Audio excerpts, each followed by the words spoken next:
In the autumn of 2001, Afghanistan once again became the center of world history. It was not because of oil. It was not because of territory. It was not even because of Afghanistan itself. It was because of fear. On September 11, 2001, the United States experienced an attack so shocking that it instantly rewired its national psychology. Nearly 3,000 people were killed in a matter of hours. The images, burning towers, falling bodies, collapsing steel, looped endlessly on television screens across the world. For Americans, the attack felt less like terrorism and more like a declaration of war.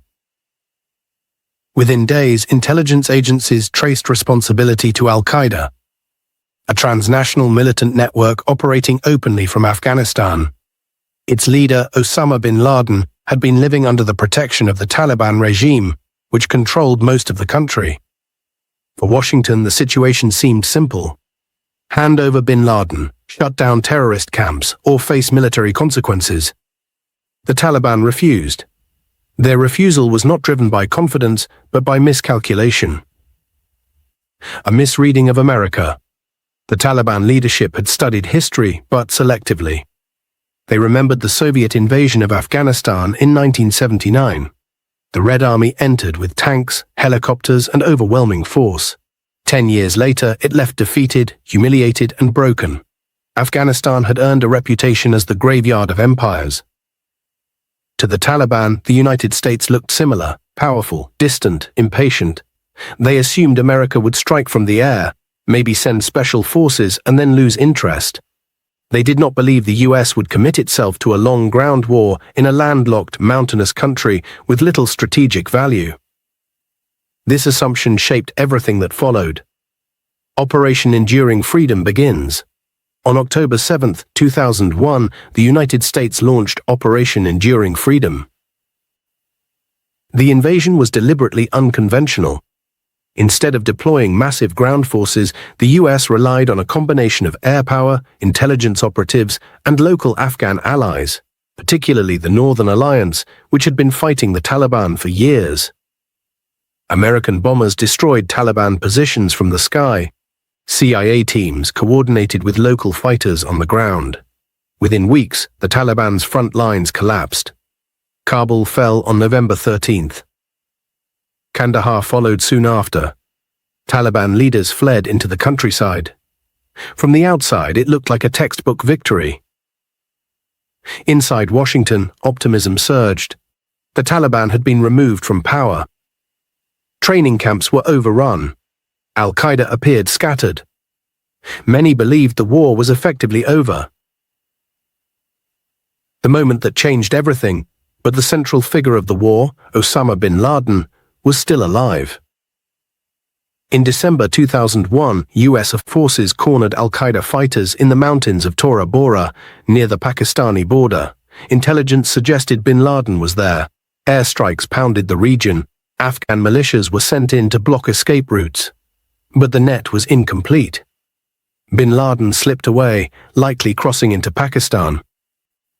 This single failure would echo through the next 20 years. Because without bin Laden's capture or death, the war lacked closure. The enemy survived, and worse, the enemy learned. From war to uncertainty. By early 2002, the United States faced a problem it had not fully anticipated. The Taliban government was gone, but Afghanistan itself remained. The question was no longer how to defeat the Taliban. It was what to do next. Leaving Afghanistan immediately risked allowing the Taliban to return. Staying meant taking responsibility for a shattered country with no strong central institutions, deep tribal divisions, and decades of war behind it. Almost without public debate, the mission expanded. Counterterrorism quietly became nation-building. Building a state from scratch. A new Afghan government was assembled with international backing. A constitution was drafted. Elections were scheduled. Billions of dollars in aid began flowing into the country. On paper, progress looked impressive. But Afghanistan was not a blank slate. Power in Afghan society did not flow from constitutions or parliaments. It flowed through tribes, clans, local commanders, and personal loyalties. The idea of a strong central government in Kabul had always been fragile. Western planners assumed institutions could create legitimacy. Afghanistan required legitimacy before institutions could function.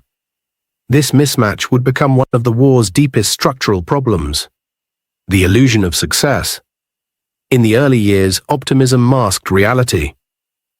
International conferences declared success. Reports highlighted schools built and roads paved. Military briefings emphasized declining violence. But beneath the surface, warning signs multiplied. Corruption spread rapidly as money poured in faster than oversight could manage. Warlords rebranded themselves as politicians. Ordinary Afghans began associating the new government not with stability, but with theft and favoritism. Most importantly, the Taliban did not disappear. They waited.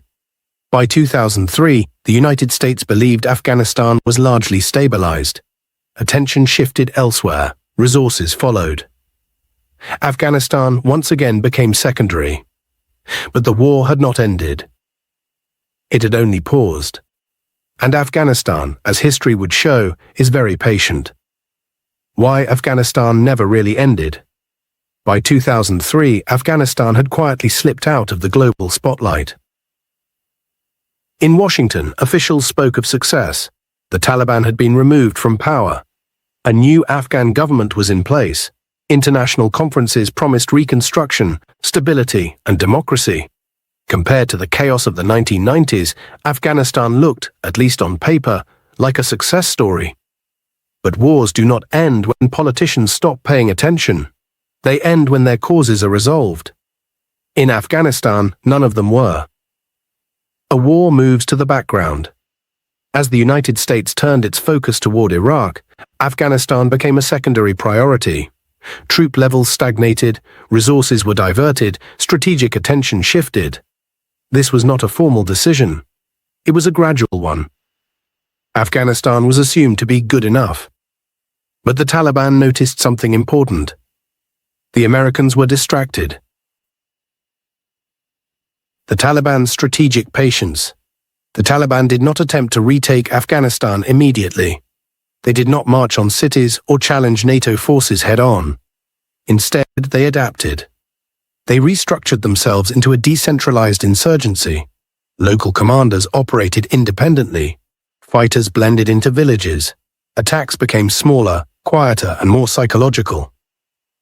This was not weakness. It was strategy. The Taliban had learned from history, especially their own defeat in 2001. Conventional warfare favored the United States. Time favored them. The safe haven next door. One factor made Taliban survival possible: geography. Afghanistan shares a long mountainous border with Pakistan, one of the most difficult borders in the world to police. On the Pakistani side, particularly in tribal regions, Taliban fighters found sanctuary. They rested. They trained. They reorganized. Pakistan was officially an ally of the United States. Unofficially, elements within its security establishment tolerated Taliban, especially against Indian influence in the region. This created a fundamental contradiction. America was fighting a war in Afghanistan that could not be won solely in Afghanistan. The return of the insurgency. By 2005, attacks increased noticeably. Roadside bombs, cheap, effective, and terrifying, became common.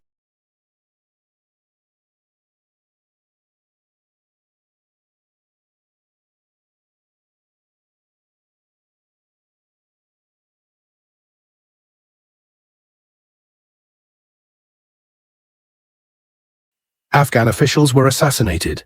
NATO patrols faced ambushes in rural areas. The Taliban avoided large battles.